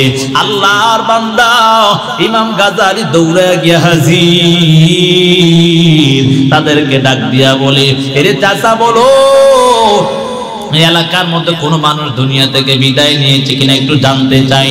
বলে না না, আমরা কেউ বলতে পারবো না। হঠাৎ করে একজন আল্লাহর বান্দা ডাক দিয়া বলে, এই আল্লাহর বান্দা ইমাম সাহেব, ওই যে এই পাহাড়টা দেখা যায়, পাহাড়ের অপর সাইডে একটা কুড়ে ঘর আছে, ওইখানে গিয়ে আপনি প্রশ্ন করতে পারেন। এই কথা শুনিয়া ইমাম গাজালি দৌড়ে হাজির হয়ে গেলেন। তাকাইয়া দেখতে পায় ওই আল্লাহর বান্দা ওই কুড়ে ঘরের পাশে গিয়া যখন তাকাইয়া দেখতে পায় এক যুবক সন্তান ঘরের দরওয়াজার মধ্যে বসে বসে কান্না করে। তাফসীর কুরতুবীর মধ্যে সুন্দরভাবে ঘটনাটা উল্লেখ করেছেন। রে বাবা, আল্লাহর বান্দা যুবক সন্তান এমন কান্না, ওজোরে কান্না কাঁদতেছে। রে বাবা, এই অবস্থা দেখিয়া ইমাম গাজালি ডাক দিয়া বলে, হে যুবক সন্তান, কেন তুমি কান্না করো, তার কারণটাকে একটু জানতে চাই। এই কথা বলার পর যুবক সন্তানটা আরো বেশি কান্না বাড়ায়া দেয়। ডাক দিয়া বলে, এ যুবক সন্তান কেন কান্না করো একটু জানতে চাই, একটু বলো তো দেখি তুমি কেন কান্না করো। এই কথা বলার পর ওই যুবক সন্তান ডাক দেয়া বলে, ইমাম সাহেব আমি আমার বাবা দুনিয়া থেকে বিদায় নিয়েছে এই জন্য কান্না করি নাই। বলে তাহলে কেন কান্না করো? বলে আমার বাবা গতকালকে সন্ধ্যার সময় মারা গেছে, এই পর্যন্ত কোনো ইমাম সাহেব আমি পাইলাম না, খুঁজে পাইলাম না, যার জন্য এমন ভাবে কাঁদতেছি, কিভাবে দাফন কাফন করবো, জানাজা পড়াবো। ইমাম গাজালি ডাক দেয়া বলে, এর যুবক সন্তান আমি তো আসলাম তোমার বাবার কাফন দাফন করার জন্য, জানাজা পড়ার জন্য। সুবহানাল্লাহ, জোরে বলে না সুবহানাল্লাহ। ইমাম গাজালি ডাক দিয়া বলে, হে যুবক সন্তান আমি নিজে আসছি তোমার বাবার কাফন দাফন করার জন্য, টেনশন করার কোনো দরকার নাই। আল্লাহর বান্দা ইমাম গাজালি ডাক দিয়া বলে, তাড়াতাড়ি গরম পানির ব্যবস্থা করো। গোসল করাইয়া কাপড় পরাইয়া যখন জানাজার দিকে রওনা হয়ে গেলেন, অল্প কিছু সংখ্যক লোক নিয়ে যখন জানাজা শুরু করে দিলেন, আল্লাহর বান্দা ইমাম গাজালি জানাজার নামাজ শেষ করিয়া যখন আল্লাহর বান্দার লাশটা নিয়ে কবরের দিকে রওনা হয়, মাওলার কেমন যেন কুদরত, ইমাম গাজালি কেমন যেন মাওলার কুদরত দেখতে পায়। এমন অবস্থার মধ্যে যতই ইমাম গাজালি কবরের দিকে রওনা হয়, কেমন যেন মাওলার কুদরত আরো বেশি করে দেখতে পায়। এমন অবস্থার মধ্যে যখন কবরের পাশে দাঁড়ায়, মাওলার কুদরত এমন ভাবে পায় আর সহ্য করতে পারেন নাই। ইমাম গাজালি যুবক সন্তানকে ডাক দেয়া বলে, এর যুবক সন্তান বলো, ও যুবক সন্তান বলতে আমাকে একটু দাও, তোমার বাবা এমন কোন নেক আমল করত, একটু আমাকে বলে দাও। যুবক সন্তান বলে, ইমাম সাহেব আমার বাবা এমন কোন নেক আমল করতেন না, আমার বাবা এমন কোন বড় আলেমও ছিলেন না, আমার বাবা মাত্র একজন কামার ছিল, অর্থাৎ কামার কাজ করতো, লোহা পিটাই। আমগো দিকে কি করে লোহা পিটায় না? কামারের কাজ কি লোহা পিটানো হতো নাকি? না কোরআন শরীফ বানানো? হ্যাঁ লোহা পিটায়, ঠিক না? ও ইমাম সাহেব আমার বাবা একটা কাজ করত, সব সময় মাত্র কামারের কাজ করত, সারাটা দিন আগুনের কাছেই থাকতো। তবে একটা কাজ আমার বাবা করত ইমাম সাহেব, আমার বাবা প্রত্যেক দিন যখন মুয়াজ্জিন আযান দেয় সাথে সাথে মসজিদে গিয়ে হাজির হয়ে যাইতো। সুবহানাল্লাহ। ইমাম সাহেব ডাক দিয়া বলে, না না আমি জীবনে কত মানুষের জানাজার ইমামতি করলাম, কত মানুষের কাফন দাফন পড়ালাম, কিন্তু আমি এমন দেখতে পাই না কত মানুষ নামাজি মানুষের ইমামতি করলাম, কিন্তু এমন মাওলার কুদরত দেখতে পাই না। বলো বলো তোমার বাবা এমন কোন নেক আমল করতে, একটু জানতে চাই। যুবক সন্তান বলে, হুজুর আমি জানি না, আমার মাকে আপনি প্রশ্ন করতে পারেন। ইমাম গাজালি পিছনের থেকে দাঁড়াইয়া আল্লাহর বান্দিকে ডাক দিয়া বলে, এরে বোন বলো তোমার স্বামী কোন এমন নেক আমল করতে, একটু জানতে চাই। আল্লাহর বান্দি বলে, ও ইমাম সাহেব আমার স্বামী এমন কোন নেক আমল আমি করতে দেখি নাই, তবে একটা কাজ আমি সব সময় দেখতাম, যখন মুয়াজ্জিন আযান দেয় সাথে সাথে মসজিদে গিয়া আমার স্বামী মসজিদে গিয়া আল্লাহর কুদরতি পায় সিজদা দেয়। ইমাম গাজালি বলে, না না তোমার স্বামী অন্য কোন নেক আমল করতে, একটু জানায়া দাও। কিছুক্ষণ পর আল্লাহর বান্দি হঠাৎ করে ডাক দিয়া বলে, ও ইমাম সাহেব আমার স্বামী এমন কোন টাকা পয়সারও মালিক না, মাত্র কামারের কাজ করত, কোন রকম দিন আনিয়া দিন খাইতো, আমার স্বামী আমাদেরকে কোন রকম চালাইতো। ইমাম সাহেব হঠাৎ করে একদিন আমার স্বামী আমার কাছে আসি একটা আবদার করে বসলো, আমার স্বামী এমন কোন টাকা পয়সা নাই যে আমাদেরকে পর্যাপ্ত পরিমাণ খাবার দিবে, এমন টাকা পয়সা নাই, কিন্তু আমার স্বামী হঠাৎ করে একদিন আসিয়া আমার কাছে একটা অনুরোধ করলো, ওই স্ত্রী আমার আমি তোমাকে ঠিক মতো ভরণ পোষণ দিতে পারি নাই, তবে আমি তোমার কাছে একটা অনুরোধ করতে চাই, আমার সেই অনুরোধটা রাখবা কিনা? বলে, কি এমন অনুরোধ বলো? বলো, স্ত্রী আমার আমি যখন জুমার ইমাম সাহেবের বয়ান শুনলাম, ওই বয়ানের মধ্যে একটা বয়ান শুনলাম, যেই বয়ানটা ইমাম সাহেব বলতেছে এমন অবস্থা, যারা ওই মাওলার একটা কালাম আছে, ওই কালামটার নাকি অনেক দাম, ওই কালামটাকে যারা মুহাব্বত করবে আমার আল্লাহ তার দাম বাড়ায় দিবে। সুবহানাল্লাহ। ওই স্ত্রী আমার কাছে আনো টাকা পয়সা নাই, আমি যে ওই টাকা দিয়া মাওলার কোরআনটা হাতিয়া আনবো। তবে স্ত্রী তোমাকে আমি একটা অনুরোধ করব, আমরা যা খাই তার থেকে যদি আর একটু কমাইয়া কিছু টাকা সঞ্চয় করে নেই, তাহলে মনে হয় আমি আমার মাওলার কালামটা ঘরে আনতে পারবো। আদরের স্ত্রী বলে, ও স্বামী আমার, আপনার যা ইচ্ছা তাই করেন, কোনো বাধা নাই। আমগো দেশের স্ত্রী যদি হইতো ডাক দিয়া বলতো, গোলামের ঘরের গোলাম, কথা না ঠিক নেই, অমুকের ঘরে দেখ কত সুন্দর সুন্দর শাড়ি পরে, আর তুই যাই দেখ এরপর আবার আরেক কাম করছে। কথা বলেন ঠিক নেই? আমগো এলাকাতে মা বোন নাই, হ্যাঁ, তোর ঘরে সারাটা জীবন শান্তি পাইলাম, অথচ হ্যাঁ এতটুক তার স্বামী তার জীবন দিয়ে হয়ে চেষ্টা করে দেয়। কথা বলেন ঠিক না ঠিক? এরপরও বলে হ্যাঁ সারেই না। অধিকাংশ নারী নাশুকরি করার কারণে জাহান্নামে যায়। বুঝেন নাই? তবে সব নারী না। কথা বলেন ঠিক না? এত দেওয়ার পর তার জীবনটা দিয়ে চেষ্টা করে একটু ভরণ পোষণ ভালো রাখার জন্য, এরপরে বলে ওই দেখোস না অমুকের ঘরে তোর ভাইয়ের বউ খুব ভালো চলতেছে, কই আমার তো 6 বছর একটা কাপড়ও দিলি না। কথা কয় না, আছে না নাই? আমগো সমাজে এমন মা বোন নাই। আল্লাহর বান্দি ডাক দেয়া বলে, ও স্বামী আমার কোনো আফসোস নেই, আপনি যদি করতে পারেন করেন, আমার কোনো বাধা নাই। কিছু টাকা জমাইয়া কয়েকদিন পর আল্লাহর বান্দি ইমাম সাহেবকে ডাক দেয়া বলে, ওরে ইমাম সাহেব, আমার স্বামী আমি তাকাইয়া দেখতাম কয়েকদিন লাগাইয়া ওই টাকাগুলো জমাইয়া ওই টাকাগুলো দিয়া হঠাৎ করে একদিন দেখি মাওলার কালামটা ঘরে নিয়ে আসলো। ঘরে নিয়ে আসার পর একটা তাক বানাইয়া ওই তাকের মধ্যে মাওলার কোরআনটা রেখে দেয়। সারাটা দিন কাজ করার পর এশারের নামাজ আদায় করিয়া আমার স্বামী আমি তাকাইয়া দেখতে পাই আমার স্বামী আবার নতুন করে ওযু বানায়া আবার ওযুটা করিয়া ওই তাকের মধ্যে তাকাইয়া দেখি ওই যে মাওলার একটা কালাম দেখা যায়। ওই কালামটাকে হাতে নিয়া বুকে জড়াইয়া ধরে আর চুমু খায় আর পৃষ্ঠাগুলো খুলিয়া খুলিয়া বলে, হাদা কালাম রব্বি, এটা আমার মাওলার কালাম।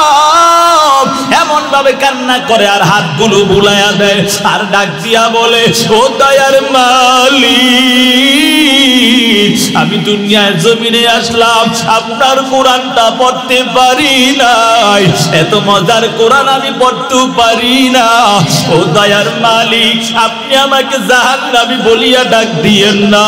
ওই ইমাম সাহেব আমি তাকাইয়া দেখতে পাই আমার স্বামী ওই কোরআনটাকে খুলিয়া হাতটা বুলাইয়া চোখের পানি সারিয়া সারিয়া কান্না করে তাকাইয়া দেখেন কোরআনের পৃষ্ঠাগুলো কালো কালো হয়ে গেছে। ইমাম সাহেব ডাক দিয়া বলে, এরে বুনার বলার দরকার নাই, আমার মালিক তোমার স্বামীকে এত মর্যাদা দিয়েছে জানো? এই কোরআনের সাথে মোহাব্বত রাখার কারণে আমার আল্লাহ তার কবরটাকে জান্নাতের বাগান বানিয়েছে। সুবহানাল্লাহ। আমি যখন কবরের পাশে তোমার স্বামীকে রাখতে আসলাম, আমি তাকাইয়া দেখি ওই কবরের থেকে কেমন যে মাওলার জান্নাতের সুগান দেখা যায়। এর যুবক সন্তান, ও বৃদ্ধ বাবা, ও পর্দার আলের মাগু, আজকে তাকাইয়া দেখো সন্তানদেরকে বড় বড় ব্যারিস্টার বানায় ফেলছো। এই কয়েকদিন আগে মোবাইলে সংবাদ পাইলাম একজন আল্লাহর বান্দার 4টা সন্তান, 2জন ডাক্তার, 2জন ইঞ্জিনিয়ার। রে বাবা, কেউ আমেরিকা লন্ডন থেকে। আল্লাহর বান্দার টাকা পয়সার অভাব নাই, কিন্তু তাকাইয়া দেখি বৃদ্ধাশ্রমে দেখা যায়। সাংবাদিক প্রশ্ন করলো, এরে বাবা বৃদ্ধ বয়সে কেন আপনি বৃদ্ধাশ্রমে? ডাক দিয়া বলে, আমার 4টা সন্তান, 2জন সন্তান ইঞ্জিনিয়ার, 2জন সন্তান ডক্টর। রে বাবা, ওই 4জন সন্তান কেউ আমার খবর নেই না। রে বাবা, একটু প্রশ্ন করে জানতে চাই, এই সন্তানগুলোকে কেন লালন পালন করেছো? এই বৃদ্ধ বয়সে তোমার সন্তান তোমার খবর নিতে পারে না। এরে বাবা, যারা কোরআনওয়ালা হয় তারা কখনো মা বাবাকে কষ্ট দেয় না। এরে বাবা, একজন আল্লাহর বান্দা ইমাম সাহেব ইমামতি করতেছে, জানাজার ইমামতি করতেছে, হঠাৎ করে কে যেন চিৎকার দিয়া বেহুশ হয়ে জমিনের মধ্যে পড়ে যায়। ইমাম সাহেব যখন দ্বিতীয় আরেকটা তাকবীর দেয়, কে যেন আবারও চিৎকারের আওয়াজ। এমন অবস্থা হওয়ার পর ইমাম সাহেব তাড়াতাড়ি করে সালাম ফিরাইয়া তাকাইয়া দেখতে পায় যে যুবকটা জমিনের মধ্যে পড়িয়া গড়াগড়ি করে কান্না করে, সেটা আর কেউ না যে আল্লাহর বান্দা দুনিয়া থেকে বিদায় নিয়েছে, তার সন্তান। ইমাম সাহেব আর অন্যান্য লোকেরা মিলিয়া পানি দিয়া যখন আবার অচেতন থেকে জ্ঞান ফিরে আসলো, আল্লাহর বান্দাকে ডাক দিয়া বলে, এরে যুবক সন্তান, দুনিয়ার জমিনে যারা একবার জীবন নিয়ে আসছে সবাই মৃত্যুবরণ করবে, কথা বলেন ঠিক না? কেউ দুনিয়া থেকে কেউ দুনিয়া সারা জীবন থাকবে না, ঠিক না? সবাই একদিন দুনিয়া থেকে বিদায় নিবে। হে যুবক সন্তান, কেন তুমি কান্না করো? কান্নার তো কোনো দরকার নাই, শুধু মাওলার কাছে দোয়া করো। আল্লাহর বান্দা ডাক দিয়া বলে, এরে ইমাম সাহেব, আমি তো কান্না করি নাই, আমার বাবা দুনিয়া থেকে বিদায় নিয়েছে এই জন্য কান্না করি নাই। বলে, কেন কান্না করো বলো?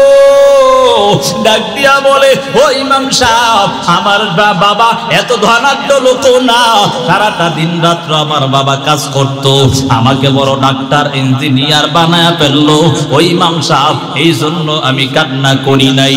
আমি যখন ঘরে আসতাম, আমি ঘরে আসিয়া যদি মাঝে মাঝে আমি বাবাকে ডাক দিয়া বলতাম, আব্বা জান, আমার টাকার প্রয়োজন, আমাকে টাকা ব্যবস্থা করে দাও, আমি মাঝে মাঝে তাকাইয়া দেখতাম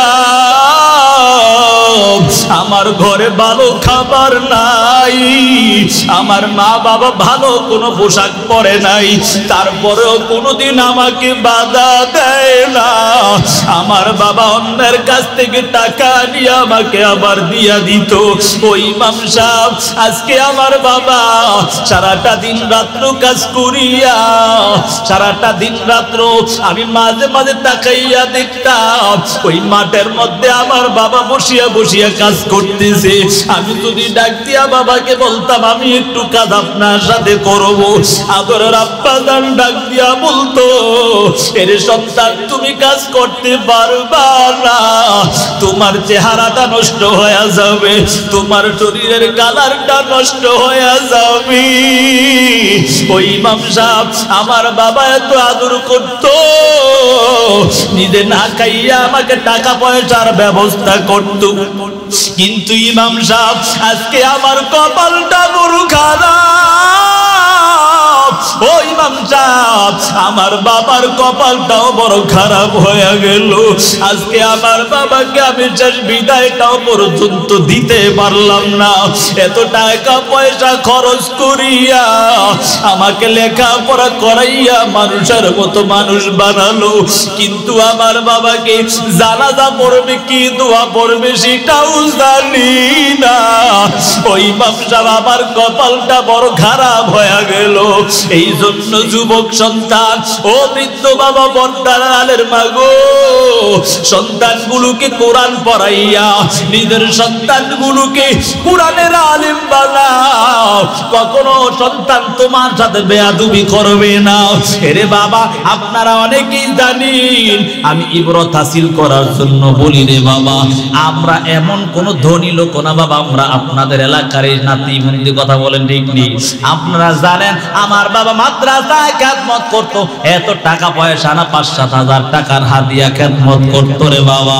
আমরা তাকাইয়া দেখতাম আমার বাবা একটা পাঞ্জাবি পর্যন্ত 4-5 বছর কাটায় দিত রে বাবা। আমি তাকাইয়া দেখতাম, কোনোদিনও যদি টাকা চাইতাম কোনোদিনও বাধা দিত না, যেভাবে হোক ব্যবস্থা করে দিত। সেই বাবা যখন দুনিয়া থেকে বিদায় নিয়ে চলে যাবে রে বাবা, আমার এত টাকা পয়সাও নাই, তারপরও 15-16 লক্ষ টাকা বাবার পিছনে খরচ করলাম, আলহামদুলিল্লাহ। এরে বাবা, ইবরত হাসিল করার জন্য বলি, আজকে যদি সন্তানকে কোরআন পড়াইতা তাহলে কখনো সন্তান আজকে তোমাকে বৃদ্ধাশ্রমে পাঠাইতো না, সন্তান কখনো তোমার সাথে অবাচ্য বাচায় কথা বলতো না। এরে বাবা, মাঝে মাঝে তো তাকাইয়া দেখে যখন মা অসুস্থ হয়ে যায়, বাবা অসুস্থ হয়ে যায়, আর জীবনটা মানায় না রে বাবা, মনে হয় যেন পাখির মতো উড়িয়া মা বাবার খেদমত করতে চলে আসবো। এরে বাবা, আজকে সন্তানগুলোকে যদি কোরআন পড়াইতে পারো, ওই সন্তানগুলো দেখবা, তাকাইয়া দেখবা, যখন তুমি দুনিয়া থেকে বিদায় নিয়ে চলে যাইবা, আমার মালিকের কাছে কান্না করবে আর বলবে, দয়ার মালিক, ও দয়ার আল্লাহ, আমার মা বাবা জীবনে কত কষ্ট করেছে, ও দয়ার মালিক, আমার মা বাবার জীবনের অন্যায়গুলো ক্ষমা করে দাও। এরে বাবা, ওই কোন সন্তানগুলো যদি কোরআনের আলেম হইয়া আমার মাওলার কাছে কান্না করে রে বাবা, আমার মাওলা তোমার সন্তানের দোয়া ফেরত দিবে না রে বাবা। এই জন্য সময় আছে, সন্তানগুলোকে কোরআন পড়াও, সন্তানগুলোকে কোরআন পড়াইয়া পড়াইয়া নিজের জীবনটাকে সুন্দর বানায় নাও। এরে বাবা, যদি ওই অন্তরটার মধ্যে কোরআন না থাকে, ওই অন্তরের মধ্যে শয়তান বাসা বেঁধে ফেলবে। ওই জাহান্নামের আযাব যে কত ভয়ঙ্কর, এরে বাবা একটু কি চিন্তা করো নাই রে বাবা? যদি বেরামাজি হইয়া, যদি গুনাহগার হইয়া, বেআমলদার হইয়া, কোরআন না নিয়া যদি কবরে যাও, ওই কবরটা কত ভয়ঙ্কর অবস্থা হয়ে দাঁড়াবে। এই যে যুবক সন্তান, ও বৃদ্ধ বাবা, পর্দার আড়ালের মা গো, আজকে যদি সন্তান কোরআন না পড়ে, তাহলে ওই সন্তান তোমাকে হাসরের ময়দানে আমার মালিক যখন ডাক দিয়া বলবে জাহান্নামে যাও, ওই সময় আদরের সন্তান ডাক দিয়া বলবে, দয়ার মালিক, আমার মা বাবা ছিল, কখনো আমাকে এই বয়ান করি নাই, কোরআন পড়ো, হাদিস পড়ো, নামাজ পড়ো, কোরআন পড়ো, ইবাদতে বন্দেগীতে কাটায়া দাও। আমার মা বাবা এমন কোন বয়ান আমাদেরকে করে নাই। তাড়াতাড়ি আগে মা বাবাকে জাহান্নামে দাও, তারপর আমরা জাহান্নামে যাব। এরে বাবা, ওই সন্তানদের জন্য এত কিছু করলা, আজকে সেই সন্তানের কারণে জাহান্নামে যেতে হবে। এই জন্য সাবধান হয়ে যাও। মায়ার নবী হাদিসের মধ্যে বলেন, আল কবরু রাউযাতুম মির রিয়াজিল জান্নাহ আও হুফরাতুম মিন হুফারিন নার। মায়ার নবী হাদিসের মধ্যে বলেন, হে যুবক সন্তান, জানো কবর কার জন্য জাহান্নামের গর্ত হয়ে যাবে, আর কার জন্য জান্নাতের বাগান হয়ে যাবে। যদি বেঈমান গুনাহগার কোরআন না নিয়ে কবরে যাও, ওই কবরের দুই পাশের মাটি এমন জোরে চাপ দিবে রে বাবা, দুই পাশের হাড়গুলো, এক পাশের হাড়গুলো অপর পাশে ঢুকে যাবে। শুধু চিল্লানোর আওয়াজ, কেউ তোমার আওয়াজ শুনবে না। এর যুবক সন্তান, এখনো সময় আছে, তওবা করিয়া নাও। ওই কবরের মধ্যে 70 থেকে 99টা সাপ এমন ভাবে ধ্বংসন করতে থাকবে রে বাবা, এমন ভয়ঙ্কর অবস্থা হয়ে দাঁড়াবে। কবরে রাখার পর যখন প্রশ্ন করবে, রবের পরিচয় দাও, ধর্মের পরিচয় দাও, নবীর পরিচয় দাও, যদি গুনাহগার বেঈমান নাফরমান হয় আর কবরে যাও, ওই সময় বলবা, হা হা লা দিরি, আমি কিছুই জানি না, কিছুই জানি না।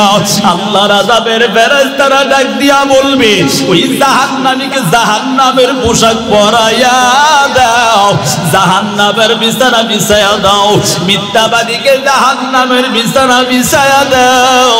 ওই কবরের আযাব যে কত ভয়ঙ্কর রে বাবা, একটু কি চিন্তা করো না? এর যুবক সন্তান, ও পর্দার আড়ালের মা গো, আর অন্যায় করো না, সন্তানগুলোকে কোরআন শিখায়া দাও। ওই সন্তানগুলো যদি কোরআন না নিয়ে কবরে যায়, জাহান্নামের আযাব সহ্য করতে পারবে না। এই যুবক সন্তান, এই বৃদ্ধ বাবা, এখনো সময় আছে, অন্যায় থেকে ফিরিয়ে আসো, তওবা করো, তওবার দরওয়াজা আল্লাহ খোলা রাখছে। এই জন্য বাবা নিজে কোরআন পড়তে পারো না, চেষ্টা চালায়া যাও, ওই কোরআনটাকে শিখার জন্য মৃত্যুর আগ পর্যন্ত চেষ্টা করে যাও। এরে বাবা এমন বড় বড় হাজি সাহেব তাকাইয়া দেখবেন ওই হাজি সাহেব হজ করে আসছে, কিন্তু যদি প্রশ্ন করি বাবা একটু কোরআন তেলাওয়াত করেন, সূরা ফাতিহাটা একটু শোনায়া দেন, তাকায়া দেখবেন কত রকমের ভুল না তার ফাতিহায় পাওয়া যায়। কথা বলেন ঠিক না বেঠিক? এই জন্য বাবা ওই কোরআনওয়ালাদেরকে, এরে বাবা ওই কোরআনওয়ালা ছাত্রদেরকে ডাক দিয়া আপনাদের এলাকা আপনাদের কপাল তো বড় ভালো আমি মনে করি। মাদ্রাসা আপনাদের এলাকার মধ্যে মাঝে মাঝে বিকাল বেলা যদি ছাত্রদেরকে পাও, ছাত্রটারকে 10টা টাকা নাস্তা কিনিয়া তারপর যখন বলবা এরে বাবা আমাকে একটু এই সূরাটা শোনায়া দাও, এরে বাবা যখন ছাত্রর থেকে এই সূরাটা শুনবা সাথে সাথে দেখবা ওই ছাত্রর থেকে শিখতে শিখতে একদিন তোমার নিজেরও শিক্ষা হয়ে যাবে। কথা বলেন ঠিক না বেটি? এরে বাবা একটু চিন্তা করো, আজকে তো আমরা কোরআন পড়তে পারি নাই, আজকে আমরা কোরআন শিখতে পারি না, এখনো সময় আছে, একটু চিন্তা করে দেখো রে বাবা। ছাত্রদেরকে পাইয়া ওই ছাত্রদের থেকে কোরআন শিখো। এই মাদ্রাসাগুলোর মধ্যে কত ধরনের এতিম, এ যুবক সন্তান, ওই মাদ্রাসাগুলোর মধ্যে কত অসহায় গরিব সন্তানরা পড়ালেখা করে রে বাবা। তাকাইয়া দেখবেন শীতের সময় হয়, ওই শীতের সময় আপনার সন্তানের একটা পোশাক হয় না, 3-4টা পোশাক আপনি ক্রয় করে দেন, কিন্তু একটা বারো চিন্তা করলেন না ওই মাদ্রাসার মধ্যে কিছু ছাত্ররা কিছু ছাত্রীরা তারা ভালো খাইতে পারে না, ভালো পড়তে পারে না। আপনার সন্তানগুলোকে আপনি কত রকমের খাবার না দিলেন রে বাবা, একটা বারো চিন্তা করলেন না। এ যুবক সন্তান, এরে পর্দার আলের মা গো, ও বৃদ্ধ বাবা, হাতে ধরে পায়ে ধরে বলে যাই রে বাবা এখনো সময় আছে, কোরআনটাকে সিনায় ঢুকায় নাও, কোরআন ওয়ালাদেরকে মহব্বত করে নাও। এরে বাবা কোরআন ওয়ালারা যারা এতিম অসহায় গরিব তাদেরকে মহব্বত করো। মায়ার নবী বড় এতিম, যেই নবীর মা নাই বাবা নাই, এ যুবক সন্তান আসার আগে আগে মায়ের উদরে আসার পর দুনিয়া থেকে বাবা বিদায় নিয়ে চলে গেল, 6 বছর বয়সে মাও হারায়া ফেলল। মায়ার নবী একদিন কান্না করে মাঠের কোণে বসে বসে কান্না করে, মায়ার নবীর কান্না দেখিয়া মায়ার নবীর মা ডাক দিয়া বলে আমার সন্তান কোথায়, আমার সন্তানের বাবা নাই, কেউ কি আমার সন্তানকে আবার আঘাত করলো কিনা। তাকাইয়া দেখতে পায় মায়ার নবী মাঠের কোণে বসিয়া বসিয়া কান্না করে। মায়ার নবীর মা ডাক দিয়া বলে ও সন্তান বল বল কেন কান্না করো। মায়ার নবী ডাক দিয়া বলে ও মা আমার, আমি তাকাইয়া দেখতে পাই আমার আত্মীয় স্বজন আমার সাথীদেরকে তাদের আত্মীয় স্বজন আসিয়া তাদের মা বাবা আসিয়া নিয়ে যায়, কিন্তু আমি কোনোদিনও দেখলাম না আমাকে আসিয়া আমার হাতে ধরিয়া আমার বাবা আমাকে নিয়ে যাবে, আমাকে কেউ আসিয়া একটা দিন আমাকে নেয় না। ও মা, এই জন্য আমি কান্না করি। মায়ার নবীর মা ডাক দিয়া বলে সন্তান জানো তোমার বাবা তো দুনিয়া থেকে বিদায় নিয়ে চলে গেল। মায়ার নবী ডাক দিয়া বলে রে মা, আমি চাই আমার বাবার কবরটা একটু জিয়ারত করব। মায়ার নবী এই কথা যখন বললেন, মায়ার নবীর মা তিনার দাদা আব্দুল মুত্তালিবের কাছে গিয়া ডাক দিয়া বলে ও আদরের শ্বশুর আমার, আপনার নাতি আপনার সন্তানের কবর জিয়ারত করবে, এই জন্য একটু চাই আপনার সন্তানকে যদি দিতেন তাহলে আপনার সন্তানটাকে নিয়া আমরা একটু কবর জিয়ারত করব। মায়ার নবীর দাদা সাথে উম্মে আয়মানকে দিয়া সাথে সাথে একটা সাওয়ারি দিয়া পাঠাইয়া দিলেন। সাওয়ারি দিয়া পাঠাইয়া যখন সাওয়ারি নিয়ে চলে গেলেন, সাওয়ারি নিয়ে চলে যাওয়ার পর এর যুবক সন্তান ও বৃদ্ধ বাবা পদ্মার আলের মাগো একটু ইবরত হাসিল করে নাও। এর যুবক সন্তান এখনো সময় আছে, মায়ার নবীর রঙিন হয়ে যাও। মায়ার নবী এমন অবস্থার মধ্যে, এর যুবক সন্তান আমার মায়ার নবী এত ইতিম, মায়ার নবী এবং মা রসাতি যখন খাদেমকে নিয়া রওনা হয়ে গেলেন, রওনা হয়ে যাওয়ার পর মায়ার নবী কবরের পাশে দাঁড়াইয়া কান্না করে আর বলে, এরে আব্বু আজকে আমার সাথীদেরকে তাদের বাবারা আসিয়া নিয়ে যায়, একটা দিনে তো তুমি আমাকে আব্বু বলিয়া ডাক দেও না। এরে বাবা কেমন করে আমাকে তুইয়া তুলিয়া গিয়েছো, এমন বলার পর মায়ার নবী যেমন কান্না করতেছি, মায়ার নবীর কান্না দেখিয়া মাও সহ্য করতে পারে না। মা ডাক দিয়া বলে, এর সন্তান তাড়াতাড়ি আসো, সন্ধ্যা গনিয়ে আসছি, তাড়াতাড়ি যেতে হবে। মায়ার নবীকে নিয়া আবার যখন রওনা হয়, আবওয়া নামক স্থানে আসার পর মায়ার নবীর মা ডাক দিয়া বলে, এর সন্তান তাড়াতাড়ি সাওয়ারিটা নামাইয়া দাও, সাওয়ারি দেখে আমাকে নামাইয়া দাও, আমার বুকে যন্ত্রণা শুরু হয়ে গেছে। মায়ার নবী যখন নামাইয়া দেয়, তাকাইয়া দেখে মায়ের অবস্থা বেশি ভালো না। মায়ার নবীর মা ডাক দিয়া বলে, এর সন্তান আমিও মনে হয় কিছুক্ষণের মধ্যে দুনিয়া থেকে বিদায় নিয়ে যাব। এই কথা শুনিয়া নবী আমার কান্না করিয়া বলি, ওরে মা দুনিয়ার জমিনে আমার মা বলতে তুমি বলতে আর কেউ নাই। এরে মা আমি বাবা কেউ পাইলাম না, আজকে যদি তুমি চলিয়া যাও আমি আর কাকে মা মা বলে ডাক দিব। কিছুক্ষণ পর মায়ার নবী তাকাইয়া দেখতে পায় মা দুনিয়া থেকে বিদায় নিয়ে চলে গেল। এরে বাবা 6 বছর বয়সে মাও হারায়া ফেলল, 8 বছর বয়সে দাদাও হারায়া ফেলছি। মায়ার নবীর মা নাই, বাবা নাই, আত্মীয় স্বজন সবাই এক এক করে মায়ার নবীকে ছেড়ে চলে গেল। এরে বাবা আজকে একটু চিন্তা করো, সেই নবী যেমন এতিম তেমন এতিম ছিলেন রে বাবা। এমন কত সন্তানরা ওই মাদ্রাসার মধ্যে পড়ালেখা করে, আজকে তাকাইয়া দেখো ওই সন্তানগুলোও বড় এতিম। মায়ার নবী একদিন মসজিদে নববীর দিকে রওনা হয়ে গেল, তাকাইয়া দেখে পথের মধ্যে একটা ছোট বাচ্চা দাঁড়ায়া দাঁড়ায়া কান্না করে।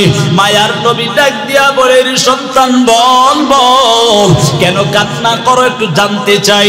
এই কথা বলার পর মায়ার নবী যখন বারবার ডাক দেয়, ওই সন্তানটা ডাক দিয়া বলে, আপনার কাছে বলিয়া কি লাভ হবে, আমি বড় এতিম, আমি আমার নবীর কাছে আমার কথাগুলো খুলে বলবো, কারণ আমার নবী নাকি বড় এতিম, এতিমের দুঃখ নাকি নবী বুঝতে পারে, এই জন্য আমি নবীর কাছে বলবো। ডাক দিয়া নবী বলে, রে সন্তান বল বল, আমি তো সেই এতিম নবী। নবী যখন এই কথার পরিচয় দেয়, মায়ার নবী ডাক দিয়া বলে, রে সন্তান বলো, এমন কোন তোমার অজুহাত গুলো আমার কাছে বলো। এই কথা বলার পর মায়ার নবীর কাছে ওই শিশু সন্তানটা ডাক দিয়া বলে, ও নবী আমার, এই দুনিয়ার জমিনে আমার মা নাই, আমার বাবা নাই, ও নবী আমার, আপনি নাকি বড় এতিম, আপনি নাকি এতিমের দুঃখ বুঝেন। মায়ার নবী ওই এতিম সন্তানটাকে নিয়ে আবার বাসার দিকে রওনা হয়ে গেলেন। বাসায় গিয়া আম্মা জান আয়েশাকে ডাক দিয়া বলে, এরে আয়েশা তাড়াতাড়ি যাও, তাড়াতাড়ি যাও, এই সন্তানটাকে গোসল করায়া দাও, তাড়াতাড়ি পোশাক পরায়া দাও। মায়ার নবীর স্ত্রী আম্মা জান আয়েশা যখন গোসল করায়া দেয়, ভালো পোশাক পরাইয়া মায়ার নবী যখন আবার এই সন্তানটাকে নিয়া হেঁটে হেঁটে মসজিদে নববীর দিকে রওনা হয়। মায়ার নবী যখন মসজিদে নববীর মধ্যে উপস্থিত হয়ে গেলেন, সাহাবায়ে কেরাম তাকাইয়া দেখতে পায় ওই মায়ার নবীর তো কোনো সন্তান নাই। কাসেম, তাহের, ইব্রাহিম সবাই তো ছোটবেলায় দুনিয়া থেকে বিদায় নিয়ে চলে গেল, কিন্তু এই ছোট সন্তানটা কাকে দেখা যায়? সব সাহাবায়ে কেরামের মুখে প্রশ্নের চাপ দেখা যায়। এমন অবস্থার মধ্যে মায়ার নবী যখন মিম্বারের মধ্যে বসে গেলেন, সাহাবায়ে কেরাম তাকায়া দেখতে পায় ওই শিশু বাচ্চাটা মায়ার নবীর সামনে বসে গেল। এমন অবস্থার মধ্যে মায়ার নবী ডাক দিয়া বলে, এর শিশু বাচ্চা আমার পাশে আসিয়া বসো,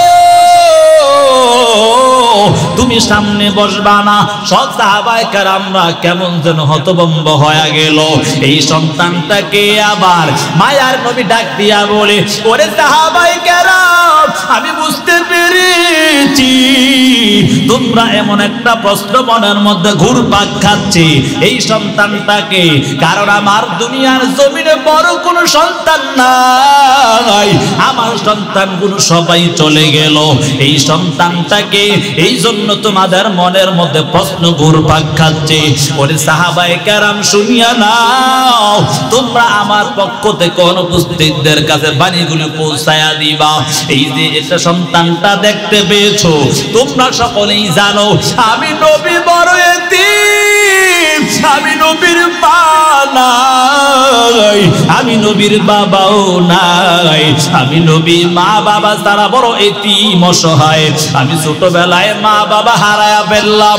ও সাহাবায়ে কেরাম, তাকাইয়া দেখো এই যে বাচ্চাটা দেখা যায়, এই বাচ্চাটার মা নাই বাবা নাই, যে আমার মতো বড় এতিম।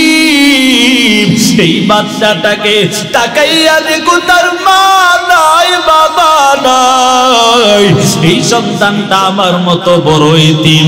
তোমরা শুনিয়া নাও, এই এতিম বাচ্চাদেরকে যারা পাবে তারা যদি ওই এতিমের মাথায় হাত বুলাইয়া দোয়া করে, আমার মালিক এত দয়ার মালিক জানো, আমার মালিক এত দয়ার সাগর, আমার মালিক ওই আল্লাহর বান্দা বান্দীদেরকে এমন সওয়াব দান করবে, ওই এতিমদের মাথায় হাত বুলানোর কারণে ওই হাতের নিচে যত পরিমাণ চুল থাকবে ওই চুল পরিমাণ সওয়াব আমার মালিক ওই আল্লাহর বান্দা বান্দীদের আমলনামায় দিবে। এই জন্য যুবক সন্তান, ও বৃদ্ধ বাবা, ও পর্দার আড়ালের মাগো, মায়ার নবী যেমন এতিম, এমন এতিম কত সন্তান আছে রে বাবা, কত অসহায় গরিব সন্তানরা আছে রে বাবা। এই জন্য সময় আছে ওই মাদ্রাসার সন্তানগুলোকে এরে বাবা যদি পারো নিজে সহযোগিতা করবা, যদি এতটুকু না পারো ওই সন্তানগুলোকে তোমরা যেভাবে হোক সহযোগিতা সাহায্য করবা। দুনিয়াতেও দামি হয়ে যাইবা, আখিরাতেও দামি হয়ে যাইবা, কারণ তারা কোরআন পড়ে, আমার মালিকের কোরআন, ওই কোরআনটা এত দাম, যারা এই কোরআনটা পড়বে তাদেরও দাম বেড়ে যাবে। ওই কোরআনওয়ালাদেরকে যারা সহযোগিতা করবে আমার আল্লাহ তাদের দামও বাড়ায়া দিবে। হাসুরের ময়দানে আমার মালিক যখন ডাক দিয়া বলবে, এরে কোরআনের হাফেজ তাড়াতাড়ি যাও যাও, তোমার মতো তুমি 10 জনকে জান্নাতে নিয়ে যাও। এরে বাবা, তুমি যদি ওই কোরআনওয়ালাদেরকে সহযোগিতা করো, ওই সময় তাকায়া দেখবা ওই কোরআনওয়ালা আল্লাহকে ডাক দিয়া বলবে, ও দয়ার মালিক, এই আপনার বান্দা বান্দিটি আমাকে খুব সহযোগিতা করেছে, কোরআন পড়ার জন্য সহযোগিতার হাত বাড়ায়া দিছে। ও দয়ার মালিক, আমি জান্নাতে যাব না যতক্ষণ না পর্যন্ত আপনার এই বান্দা বান্দিগুলোকে আপনি জান্নাতে দিবেন।